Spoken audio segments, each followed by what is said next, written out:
Leaders are now into their second week of campaigning ahead of a second round of tariffs announced by U.S. President Donald Trump, expected to go into effect this week. On the campaign trail Sunday, Conservative leader Pierre Poilievre announced the Canada First reinvestment tax cut.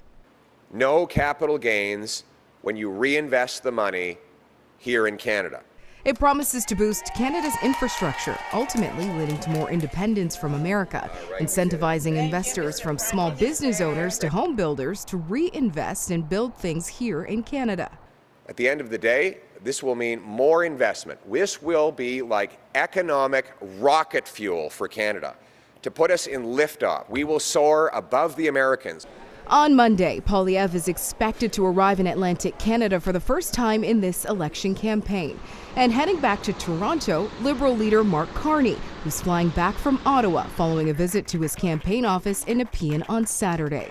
Carney has no public events planned on Sunday. However, he spent much of last week with his Prime Minister hat on, announcing a $2 billion fund to help the Canadian auto sector ahead of President Trump's executive order to impose 25% tariffs on all auto imports.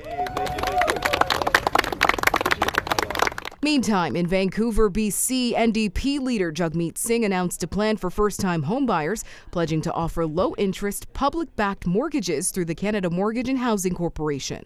This would make a huge difference in people's lives. They'd be able to have affordable loans so they can actually buy their first home. If you think about it, just a 5% difference on an interest rate could save families as much as $9,500 over 5 years. All parties are watching for Wednesday, when President Trump has suggested a series of large tariffs would be applied to various sectors on imports from numerous countries, though he at one point has suggested Canada might not be looked upon as harshly as others. And in the polls, a Leger poll for the Canadian Press published on March 24th had the Liberals at 44% and the Conservatives at 38%. 2 months earlier, Leger had the Conservatives at 43% and the Liberals at 25%. On Monday, we're expected to hear from representatives from the Government of Canada, who's due to give an update on the general election due to security and intelligence threats.